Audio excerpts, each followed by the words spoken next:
Assalamualaikum warahmatullahi wabarakatuh. Nama saya Emraid Almaturizi, NPM 20030022011 dari Prodi S1 Perbankan Syariah. Jadi di video kali ini yaitu saya mendapatkan tugas dari mata kuliah Sejarah Pemikiran Ekonomi Islam untuk menjelaskan beberapa tokoh di masa Bani Abbasiyah, dan dosen pengampunya yaitu Bapak Muhammad Hanafi Zuardi, SHI, MSI. Langsung saja untuk materinya, yaitu periodisasi pemikiran ekonomi Islam pada masa Bani Abbasiyah tahun 750 sampai 847 Masehi, atau dalam Hijriah 132 sampai 232 Hijriah. Daulah Abbasiyah adalah sebuah negara yang melanjutkan kekuasaan Bani Umayyah. Dinamakan Daulah Abbasiyah karena para pendiri dan penguasa dinasti ini adalah keturunan Al-Abbas, yaitu paman Nabi Muhammad SAW. Pendiri dinasti ini adalah Abdullah Al-Safah bin Muhammad bin Ali bin Abdullah bin Al-Abbas. Dia dilahirkan di Humaimah pada tahun 104 Hijriah. Dia dilantik menjadi khalifah pada tanggal 3 Rabiul Awal 132 Hijriah. Sejarah peralihan kekuasaan dari Daulah Umayyah kepada Daulat Abbasiyah bermula ketika Bani Hashim menuntut kepemimpinan Islam berada di tangan mereka, karena mereka adalah keluarga Nabi yang terdekat. Langsung saja masuk ke beberapa tokoh-tokoh di zaman Bani Abbasiyah. Yang pertama itu Abu Ja'far Al-Mansur. Biografi Abu Ja'far Al-Mansur itu dia masa kepemimpinan pada tahun 136 sampai 158 Hijriah. Sebelum Abu Ja'far ini ada Abu Abbas As-Safah, lalu digantikan oleh Abu Ja'far Al-Mansur ini pada tahun 754 sampai 775 Masehi. Beliau diangkat oleh saudaranya yaitu Khalifah Abu Abbas As-Safah, yang dipandang sebagai pendiri yang hakiki Daulah Abbasiyah, karena dialah yang membuat dan membentangkan nizam siasat daulah itu. Langkah-langkah penting yang diambil Al-Mansur tersebut dengan efek yang besar ditimbulkan terhadap perkembangan dinasti Abbasiyah pada masa-masa berikutnya, menjadikan para sejarawan kemudian menganggapnya sebagai pendiri dinasti Abbasiyah yang sebenarnya.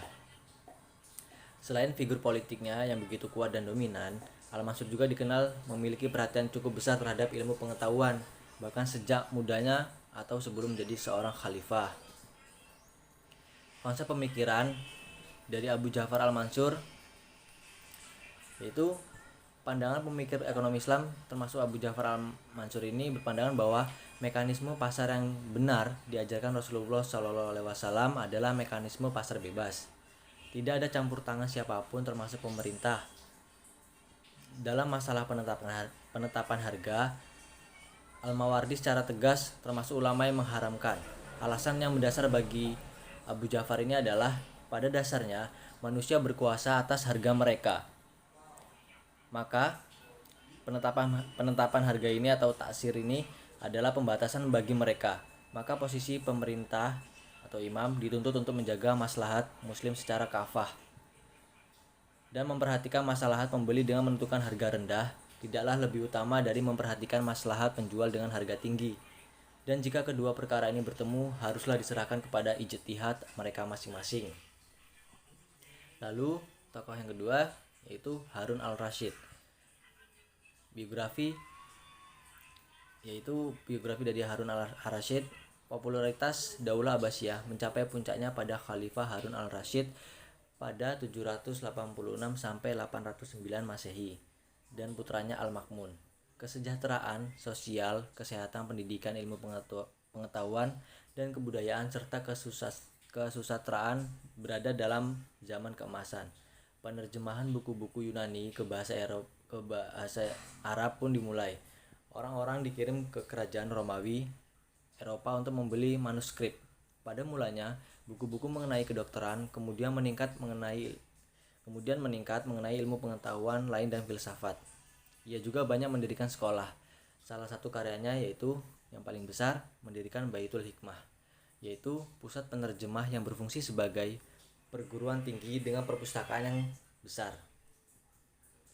Konsep pemikiran di masa Harun al-Rasyid. Pada masa ini, pertumbuhan ekonomi berkembang dengan pesat dan kemakmuran Daulah Abbasiyah mencapai puncaknya. Lalu ia membangun Baitul Mal untuk mengurus keuangan negara dengan menunjuk seorang wazir yang mengepalai beberapa dirwan. Pendapatan Baitul Mal dialokasikan untuk riset ilmiah dan penerjemah buku-buku Yunani. Di samping itu juga untuk biaya pertahanan dan anggaran rutin pegawai. Pendapatan tersebut juga dialokasikan untuk membiayai para tahanan dalam hal penyediaan bahan makanan dan pakaian musim panas dan dingin. Selain itu, Khalifah Harun juga sangat memperhatikan masalah perpajakan, sehingga beliau menunjuk Abu Yusuf menyusun sebuah kitab pedoman mengenai perekonomian syariah yang kitabnya berjudul Al-Kharaj. Lalu tokoh selanjutnya yaitu Umar ibnu Abdul Aziz. Biografi dari Umar ini, Khalifah Umar bin Abdul Aziz ini berkuasa pada 717 sampai 720 Masehi. Khalifah ini dikenal sangat adil dan demokratis. Karenanya ia memberikan toleransi pada kelompok-kelompok di luar lingkaran Bani Umayyah, termasuk keturunan Bani Hashim dan Bani Abbas. Di bawah pimpinan Muhammad bin Ali al-Abbasi, mereka bergerak dalam dua fase, yaitu fase yang sangat rahasia dan fase terang-terangan dan pertempuran. Gerakan ini menyebar hingga ke seluruh pelosok negara dan mendapat pengikut yang banyak, terutama dari golongan-golongan yang merasa ditindas, termasuk kelompok Syiah yang bergabung dengan dalih Bani Abbas akan mengembalikan urusan kekhalifahan kepada keturunan Ali bin Abi Thalib. Bahkan ikut bergabung juga dari golongan-golongan yang pada mulanya mendukung Daulah Umayyah. Konsep pemikiran pada zaman Umar ibnu Abdul Aziz sangat luar biasa untuk dijadikan teladan yang mungkin saat ini jarang ditemukan. Yang menarik adalah dari seorang Umar ini, beliau adalah seorang manusia biasa, bukan nabi, maupun bukan rasul, tapi bisa menerapkan ekonomi Islam secara menyeluruh. Ditambah ia mewarisi sebuah negara yang tidak sempurna dan bahkan dalam beberapa hal jauh dari Islam.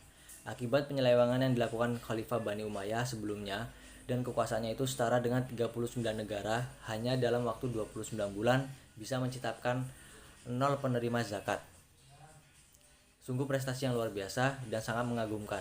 Sedikit gambaran seberapa makmur masyarakat pada waktu itu saat dipimpin oleh Khalifah Umar ibnu Abdul Aziz ini, dikutip dari Binu Abdul Hakam dalam kitabnya Sirah Umar bin Abdul Aziz. Jadi beberapa tadi itu tokoh-tokoh di masa Bani Abbasiyah. Mungkin itu saja yang bisa saya jelaskan. Sekian dari saya. Wassalamualaikum warahmatullahi wabarakatuh.